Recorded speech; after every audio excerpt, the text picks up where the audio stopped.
सक्षम हो गया हूँ और मैं देहरादून में रहता हूँ, मैं क्यों चाहूँगा मेरे माँ पिता उस गाँव में उस प्राकृतिक आपदा का शिकार बने जिसमें हजारों लाखों लोग मर जाते हैं। तो मैं उस भय में चाहता हूँ कि मैं ना रहूँ, मेरे माँ बाप ना रहें।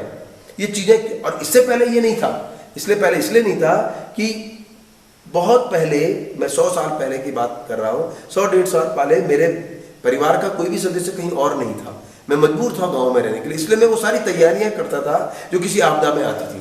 आज मैं तैयार हूं बैठा हुआ कि अगर मुझे नीचे कोई बुलाता तो मैं चला जाऊंगा। आपदाओं के अलावा बड़ी बांध परियोजनाएं भी पलायन को बढ़ावा दे रही हैं। टिहरी जिले में निर्मित टिहरी डैम के आसपास के गांव पूरी तरह खाली होने की कगार पर हैं। भगीरथी व भिलंगना के संगम पर बना यह डैम भले ही कई घरों को रोशन कर रहा हो, परंतु टिहरी क्षेत्र के कई गांव इसी डैम में जल समाधि ले चुके हैं।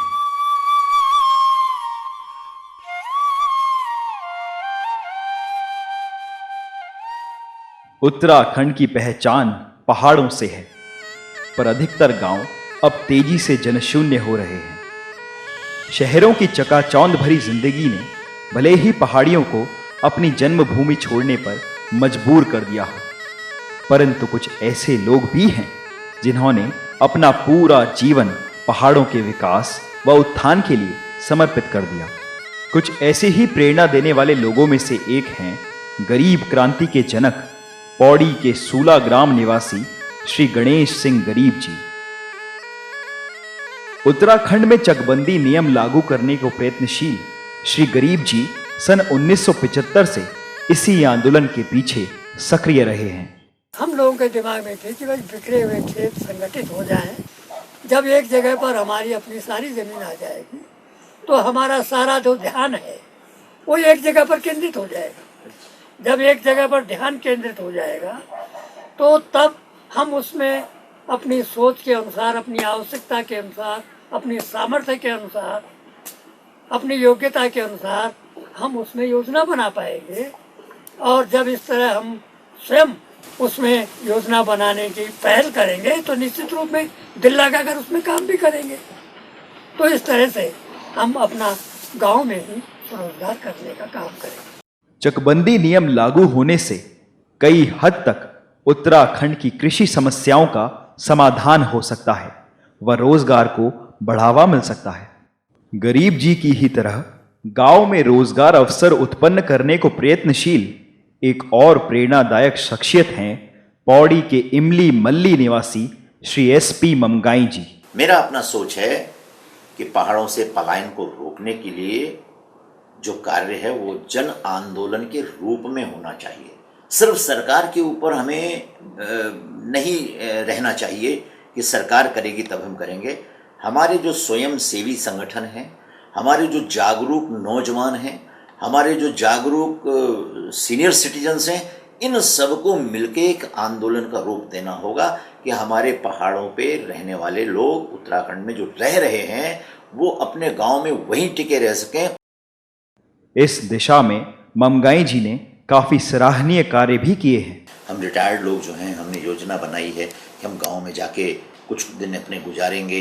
वहाँ के लोगों को आजीविका प्रदान करने के लिए हमने कुछ फलदार वृक्ष, नींबू के पेड़ लगा रहे हैं।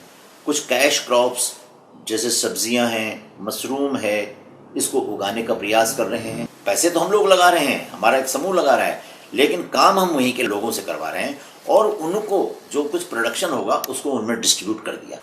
कुछ हम ऐसे पेड़ भी लगाने की सोच रहे हैं, जैसे पॉपुलर है, काफ़ी पैसा दे जाता है 5-6 साल में ही। हम लोग जो बाहर हैं, जो जिनके मकान वहाँ टूट गए हैं, तो हम लोगों ने योजना बनाई कि हर साल हम 2 मकान बनवाएंगे और वो 2 मकान का जो कॉन्ट्रैक्ट होगा वो हम वहीं के बेरोजगार नौजवानों को देंगे कि तुम बेटा सुपरविज़न करो और इस मकान को बनाओ, लेबर लाओ, मिस्त्री लाओ, मजदूर लाओ।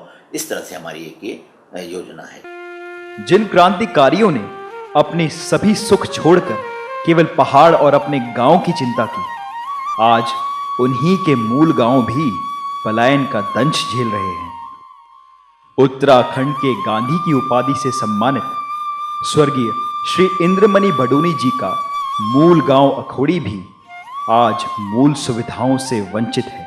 शिक्षा और स्वास्थ्य दोनों मुख्य कारण हैं गांव से पलायन होने का। और उत्तराखंड को बने हुए आपको जैसे पता है कि कितने साल हो गए, लेकिन आज भी हमारे गांव में या आस पड़ोस के पूरे क्षेत्र में शिक्षा और स्वास्थ्य के ही कारण लोग जो पलायन कर रहे हैं। आज लगे अब चंद स्कूल खुलना तक टीचर है नहीं, फिर कृषि का मामला में भाई आज सब जन बर्खा नहीं होनी अलाउंस फलाउंस भाई अगर जो सरकार कई ढंग से करो बागवानी कर सकती भाई कश्मीर में किए नहीं चाय पत्ती उत्पादन छोड़ू या किए नहीं बच सकते उत्तराखंड में तक क्या एक ही क्लाइमेट है लगभग। जब हमारा गांव की स्थिति हो सकती है इंद्र मतलब प्रदेश के गांधी को जन्म हुए तक जो इतना बुरी स्थिति है तो भैया हम तो जो दूर का जो गाँव छन तो की स्थिति तो और दयनीय होली। हालात चाहे जितने भी खराब क्यों ना हो, आज भी हमारे पहाड़ में ऐसे प्रेरणा देने वाले ग्रामीण मौजूद हैं जो सभी विषम परिस्थितियों से लड़ते हुए अपनी जन्मभूमि पर टिके हुए हैं।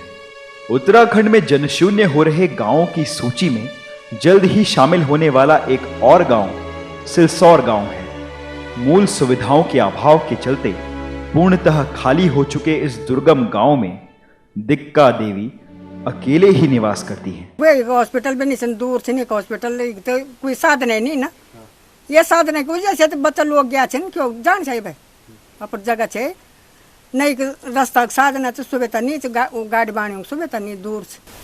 शहर की सुविधाओं भरी जिंदगी ने भले ही कुछ लोगों को पलायन करने पर मजबूर कर दिया, पर अपने पहाड़ से प्रेम करने वाले कुछ ऐसे लोग भी हैं जो इस सुंदर परिवेश को छोड़कर कहीं और नहीं जाना चाहते। रहते जानते चले अरे पर जगह छोड़ना नहीं बोला। अच्छा सीटों ही पहाड़ों से लगातार हो रहे पलायन का सीधा प्रभाव यहाँ की भाषा व संस्कृति पर भी पड़ता है।